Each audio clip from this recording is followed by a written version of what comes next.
What you are about to see is a fudge up beyond your wildest expectations. I didn't clean my lenses thoroughly before I started this video, so if you will bear with me through a good portion of this video, I will have blurry lights behind me. But honestly, I think they kind of add to the character, so. Hi friends, welcome to Funshine Fab Crochet. I am Kelsey, and today I thought it would be fun to make a snake scarf. Get it? I'm going to be kind of chit-chatting you through how I make the head and the tongue and how many stitches around the body is. So if you can do like a little audio tutorial, that's going to be coming. This is indeed a great way to get rid of scrap yarn. So if you have a bunch of scrap yarn laying around like me, consider making a little snake. I'm going to be using a 5mm crochet hook for this entire project, except I might go a size smaller for the tongue. Just in case I forget to mention that, I'm going to mention it now. So let's get started. I like to make both the head and the tail in green, just so you can really tell it's a snake, but then all the pieces in between, just kind of whatever color I'm feeling. I've also made one of these that was completely green head to tail, and it turned out really, really cute. Actually, it looks like a real snake at a distance. Our first tangle. So if you're the magic ring or the magic circle type, you can start with one of those, but I am just going to chain 3 and then slip stitch into that first chain to create a ring. And then I'm going to single crochet in it 6 times. And I'm going to chain 1 and rotate, and I'm going to single crochet in every stitch 1 time.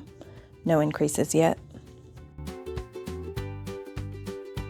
Then in the 3rd row, I'm going to add 2 increases by single crocheting twice in 1 stitch randomly. Then in the 4th row, I'm going to do the same thing, except I'm going to increase 3 times. Also, before I get too far along, I'm going to weave in my little end on the inside. And after I weave in that little end, I'm going to take some red yarn and I'm going to make a tongue.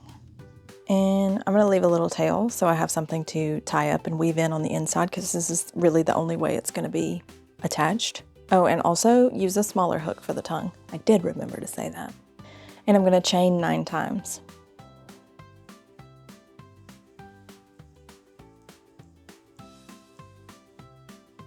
After I chain 9, I'm going to slip stitch 4 times down that chain.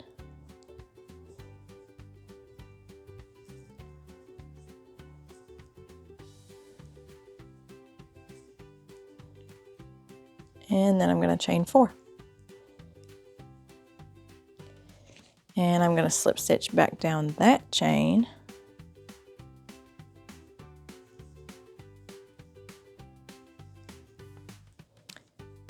And then slip stitch down the main chain.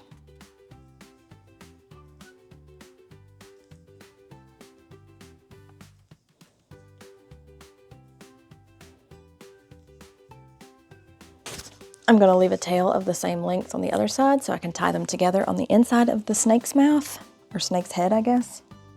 Should look something like this. And then using my hook close to that center where we did our magic ring, or the chain 3 and slip stitch together, I am going to, on one side, pull that red yarn through. Completely across from there, I'm going to pull the other red yarn through. So it should look something like that. And I'm going to pull it pretty tight on the inside as I tie it together, to first of all make sure it doesn't come done, but to also make sure you can't see these strings or these yarn tails on the outside.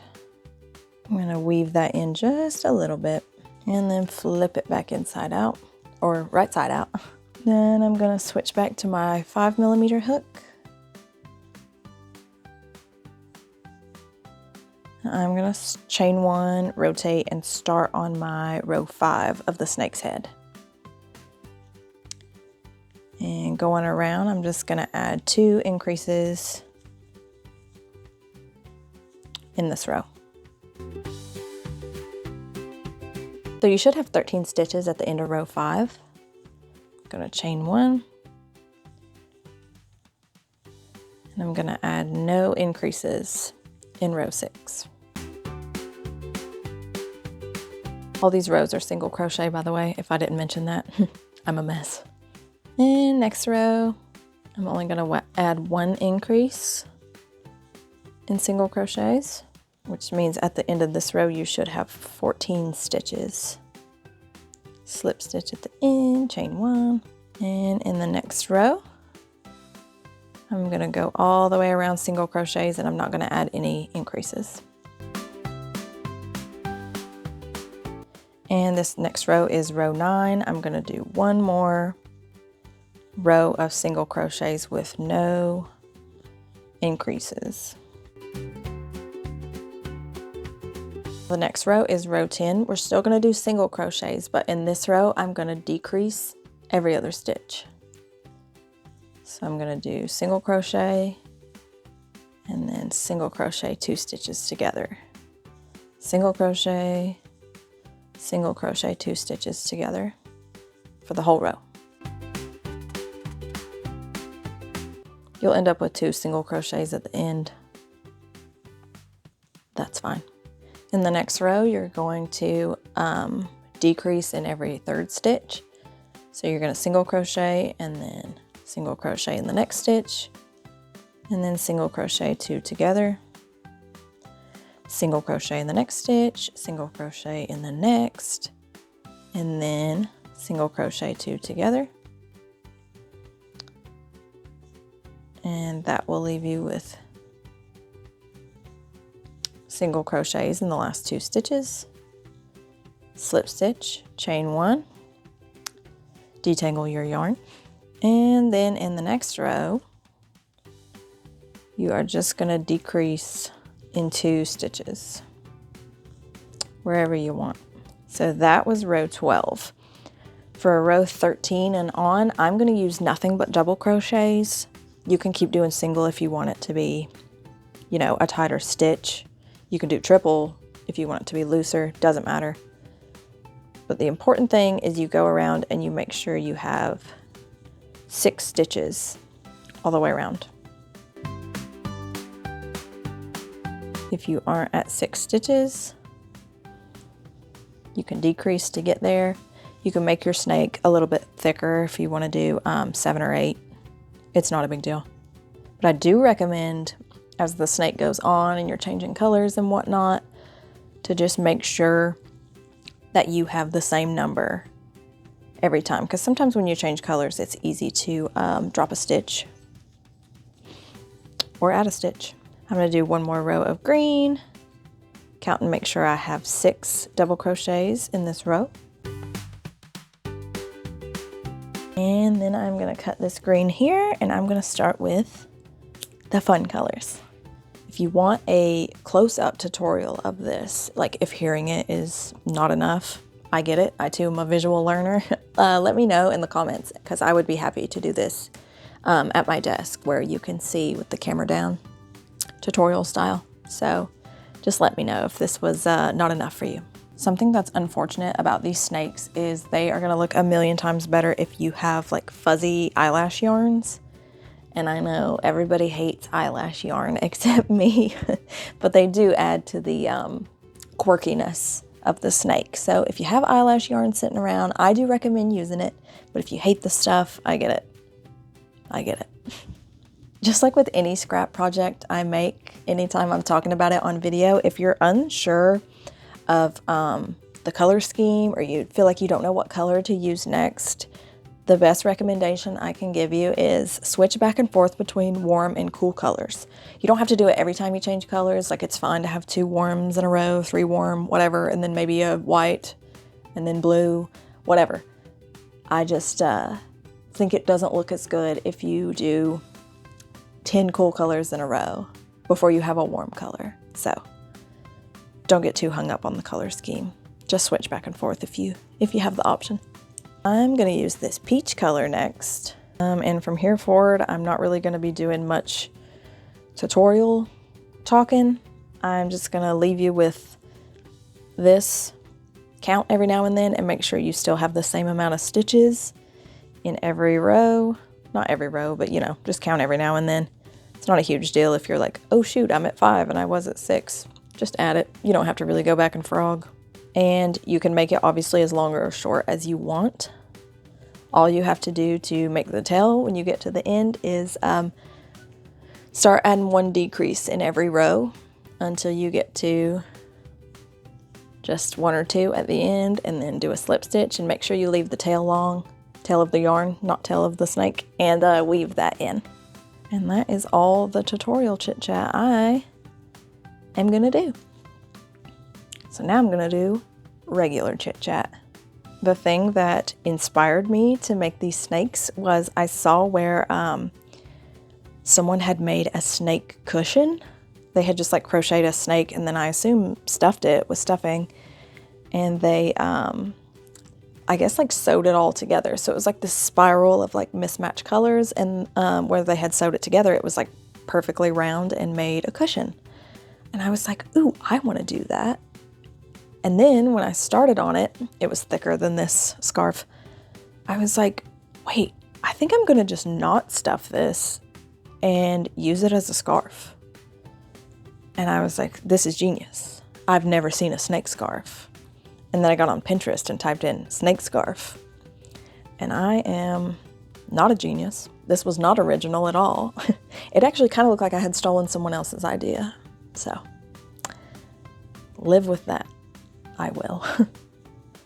Something else I think these snakes would be cute for is wrapping around a Christmas tree. Like if you made it really long or you made a bunch of them.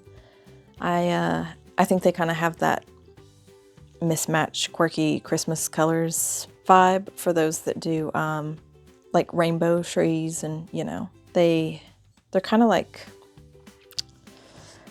those tinsel-y things that people wrap around their tree horizontally. I forget what those are. There's a name for that, but I don't remember what it is. I think if you have a kid in your life, these would especially make good gifts. Because not only do kids love color, they make good scarves, but also they're just kind of cute little toys.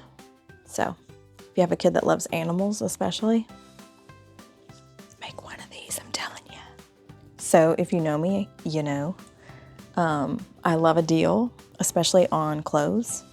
And I just have to toot my own horn for a second because the sweater that I'm wearing, I got at Gabe's for $1. And it's so soft, and it's my favorite color. It was obviously a recognizable brand name because they cut the tag out so you can't read where it's from, but I think it says Gap. I don't know if everywhere has Gabe's. Do you have Gabe's where you live? For the longest time we didn't. I don't think I heard about it until like maybe 10 years ago, but it's kind of like a Ross or a TJ Maxx or a Marshall's. It's like that kind of vibe. But every now and then they have really big sales. So if you have one near you, I don't know, maybe check it out. Maybe keep your eyes peeled. I don't love this kind of cream, kind of gray color I'm using, but I got it at the Dollar Tree a long time ago, and I'm not letting it go to waste. Also, it's really, really soft. But they had like a burnt orange and like a deep like mustard yellow, and I got all 3 colors, like a bunch of skeins. And I wish I had not gotten this color because I have a bunch of it left and I'm out of the orange and the yellow. But I loved those colors. But I like to use this one because it's so soft. It feels really good when it's around your neck. Here's the yellow one, actually, now that I mention it. See, this is a perfect example of I've used cool colors right here, and then there's kind of this like bone gray color. This is a prime opportunity to use a cool color. I mean, wait, this is a prime opportunity to use a warm color, because if I used another cool color here, that'd just be way too cool. So I'm gonna use this yellow to spruce things up. Yesterday, it was probably like 50 something degrees outside. It's probably the coolest it's been this fall. And then I woke up this morning and my phone was like, it's gonna snow all day today. And I was like, what? Seems like something I would have heard about prior to now. And it did snow a little bit when we were leaving the gym this morning, but it's like now I look outside and it's just as sunny as can be. So where's the snow? That's what I want to know. I also got this green eyelash yarn at the Dollar Tree years ago, and they had like a light blue color too.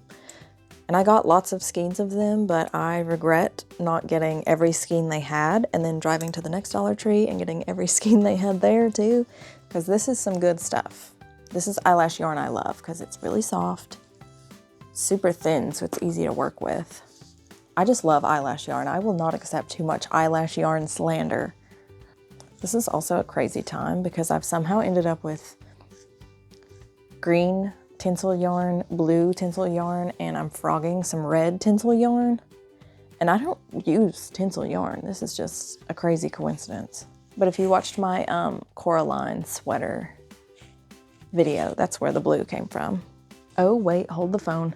I also have cream tinsel yarn. I don't know.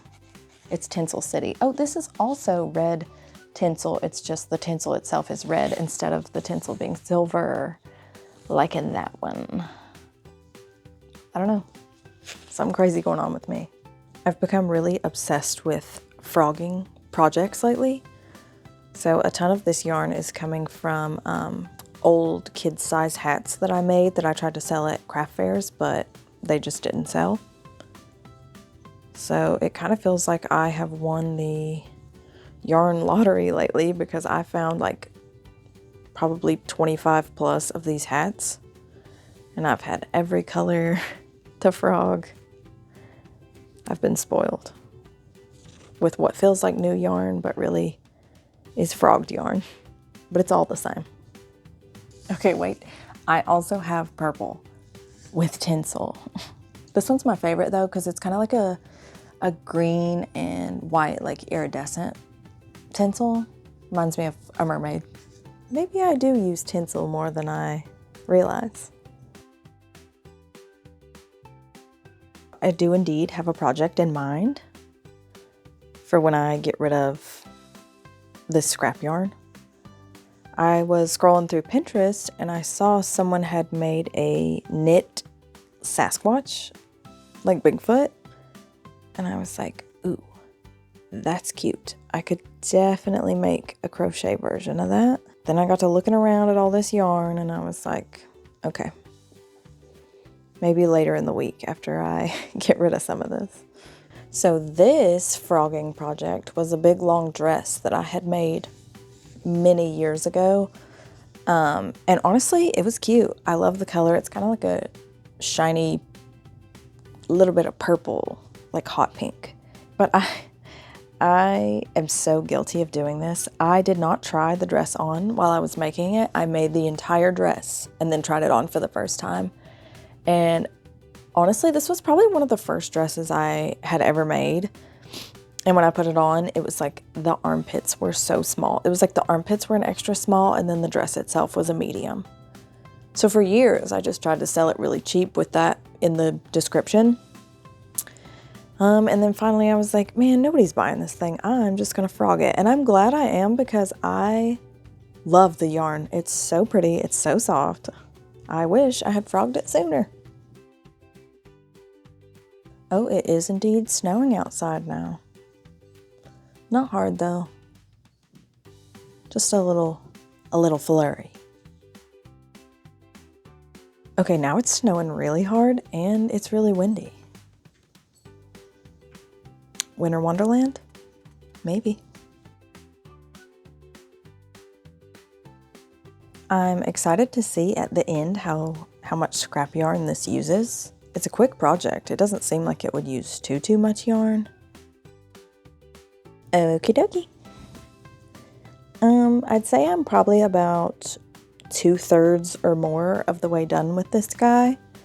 But to be honest with you, I'm parched and I need a little drink break. So I'm gonna do that and be back with you in a flash.